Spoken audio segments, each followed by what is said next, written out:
ጤና ይስጥልን። ምሽቱን በመላው ዓለም ፖለቲካ ውስጥ ታይቶ የማይታወቅ የፖለቲካ ሱናሚ ተከስቷል። በአንድ በኩል እስራኤል ለአሜሪካ ከእንግዲህ የአንቺ ድጋፍ አያስፈልገኝም ስትል በይፋ ስታውጅ፣ በሌላ በኩል ደግሞ የፔንታጎን የጦር መሳሪያ ክምችት አልቋል የሚል እጅግ አደገኛ የውስጥ ሚስጥር በአደባባይ ዝርግፍ ብሏል። ኢራንን በበኩሏ ለአሜሪካ ያልተጠበቀ የለጋስነት ስምምነት በማቅረብ ዋይት ሀውስን ለከፍተኛ ቁጣ ዳርጋለች። ዓለምን ያስደነገጡ እነዚህን ሶስት አቤት መረጃዎች በዝርዝር ይዤላችሁ ቀርብ ያለው እስከ መጨረሻው አብራችሁን ቆዩ። ቪዲዮን ላይክ በማድረግ ጀምሩት። ለቻናላችን አዲስ የሆናችሁ የዩቲዩብ ቻናሌ ሰብስክራይብ በማድረግ የደውል ምልክቷን በመጫን ቤተሰብ ይሁኑ። ወደ መረጃዎቹ አልፋለሁ። አብረን እንከታተለው።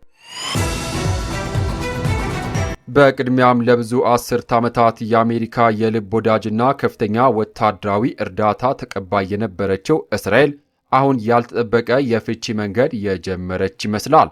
የእስራኤሉ ጠቅላይ ሚኒስትር ቤንጃሚን ኔታንያሁ በታዋቂው የሲቢኤስ 60 ደቂቃ ፕሮግራም ላይ ቀርበው ባደረጉት ንግግር እስራኤል ከአሜሪካ ወታደራዊ ገንዘብ ጥገኝነት ለማላቀቅ እንደሚፈልጉ ይፋ አድርጓል።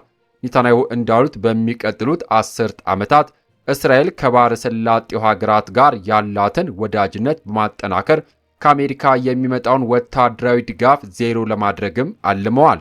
እስራኤል በየዓመቱ 3.8 ቢሊዮን ዶላር ከአሜሪካ በነጻ እርዳታ የምታገኝም ሲሆን እስከ 2028 ድረስም 38 ቢሊዮን ዶላር ለመቀበል ተስማምታ ነበር። ኔታንያሁ ግን ቀጣዩ ምክር ቤት እስኪመጣ መቆየት አልፈልግም፣ አሁኑኑ መጀመር አለብን በማለት አሜሪካውያንን ግራ የሚያጋባ አቋም አንጸባርቋል። ይህ የኔታንያሁ ንግግር እጅ ከፈንጂ ሲይዝ እግር ሳር ቆጠረ የሚለው ብህልያዊ ትርጉም ይዛል። በጋዛ ጦርነት ምክንያት የአሜሪካ ሕዝብና ሕግ አውጪዎች ለእስራኤል ያላቸው ድጋፍ እየቀነሰ መምጣቱን የተረዱት ኔታንያሁ አሜሪካ ሳትተወን እኛ እንተዋት የሚል ስልት የነደፉ ይመስላል። ገራሚው ቁጥር የወላችሁ ጥናቶች እንደሚያሳዩት 60 በመቶ የሚሆነው አሜሪካውያን ለእስራኤል አሉታዊ አመለካከት አላቸው። 59 በመቶዎቹ ደግሞ በኔታንያሁ ላይ ጨርሶ እምነት የላቸው። ኔታንያሁ ይህንን ሁኔታ ሲመለከቱ ሳይቀድሙ መቅደም ሳይገፉ መግፋትም ብለዋል።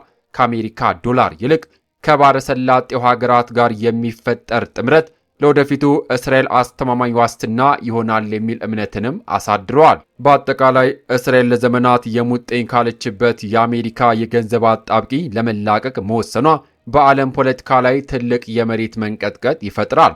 ኔታንያሁ በሰው ቆንጆ አይናቅም፣ በሰው ጥሪ አይኮራም እንዲሉ በራሳቸው ለመቆም ያሳዩት ድፍረት ከአሜሪካ ጋር ያላቸው ግንኙነት ወዴት ያመራዋል? ዋይት ሀውስስ ይህን ድፍረት እንዴት ይመለከተዋል? ክቡራን አድማጮች፣ ይህ የኔታንያሁ ውሳኔ ለእስራኤል ነጻነት ወይስ በብቸኝነት ጎዳና መጓዝ? ሐሳባችሁን በኮሜንት አጋሩን። ኔታንያሁ ለሲቢኤስ የሰጡት ቃል ያልጠበቀ ምላሽ ነገ ምን ይዞ እንደሚመጣ አብረን የምናየው ይሆናል። ቪዲዮን ላይክ፣ ቻናላችንን ሰብስክራይብ፣ ሼር ማድረጋችሁን አትዘንጉ። ወደሚቀጥለው መረጃ አልፋለሁ።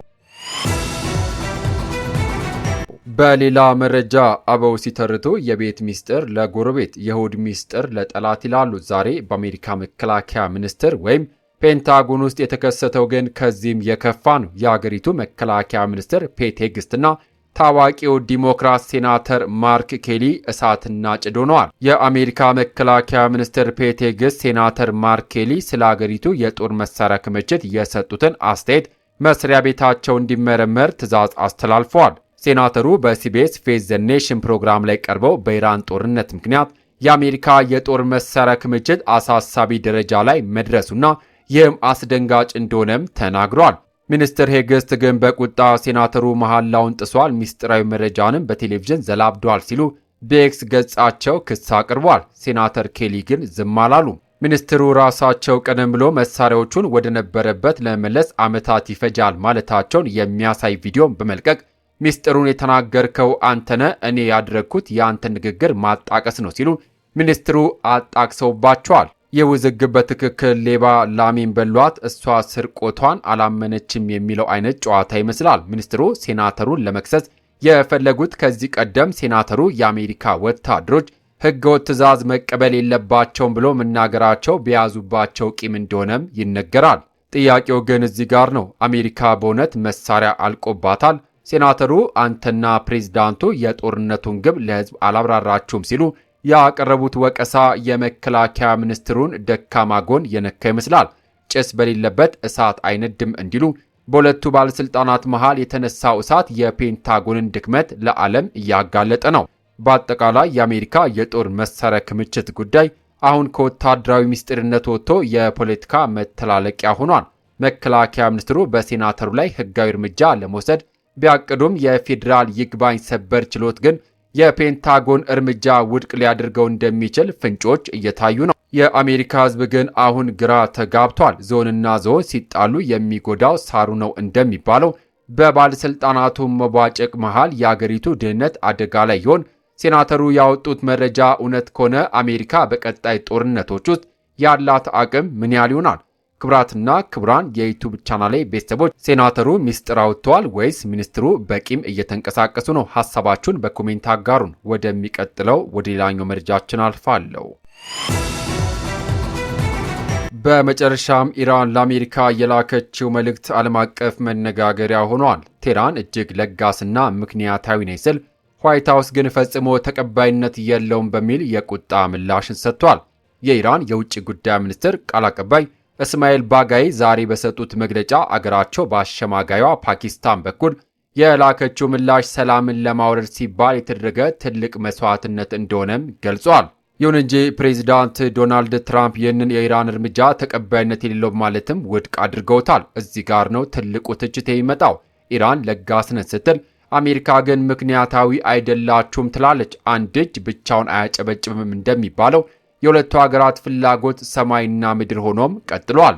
የኢራን ጥያቄዎች ግልጽ ናቸው። በሁሉም ግንባሮች ውጊያ እንዲቆም፣ በወደቦቿ ላይ የጣለው እገዳ እንዲነሳ እና ወደፊት በኢራን ላይ ጥቃት እንደማይፈጸም የብረት ዋስትና እንዲሰጣት ትፈልጋለች። ቃል አቀባዩ ባጋይ በምሬት ሲጠይቁ የታገደብን የህዝብ ንብረት ይለቀቅ ማለት እንዴት ከልክ ያለፈ ጥያቄ ይሆናልን ብሏል። ይህ አባባል በዓለም አቀፍ ፖለቲካ ውስጥ የራስን አጥቶ የሰው አይመኝም የሚለውን ብህላዊ እውነት ያስታውሰናል። ኢራን አሜሪካን የባህር ላይ ውንብድና እየፈጸመች ነው ስትልም ትከሳለች። በሆርሙዝ ወሽመጥ በኩል አስተማማኝ ጉዞ እንዲኖር የቀረበው ሐሳብ ለቀጠናው ሰላም ወሳኝ ቢሆንም አሜሪካ ግን አሁንም አይኗ ያለው በኒውክሌር ፕሮግራም ላይ ነው። ጥንቸልን ለማዳን ዝሆንን መጥለፍ እንደሚባለው አሜሪካ የጦርነትን ማቆሚያ ቅድመ ሁኔታ ከኒውክሌር ጉዳይ ጋር በማቆላለፏ ድርድሩ በቆመበት እንዲረገጥ አድርጎታል።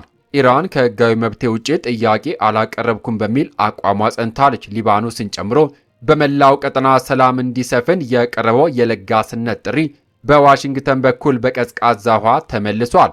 የሁለቱ ሀገራት እልህ ዓለምን ወደ አስፈላጊ ስጋት ውስጥ እየከተተው ይገኛል።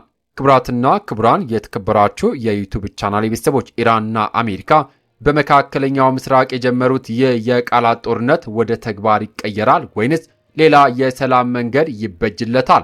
ሐሳብ አስተያየታችሁን በኮሜንት መስጫው ላይ እንድታጋሩን እንጋብዛለን። ለሰዓቱ ያስኩላችሁ ሰበር መረጃዎች እነዚህን ይመስሉ ነበረ። በቀጣይ በሌላ በአዲስ መረጃ እስከምንገናኝ በያልንበት የዓለም ዳርቻ ቸር እንቆይ።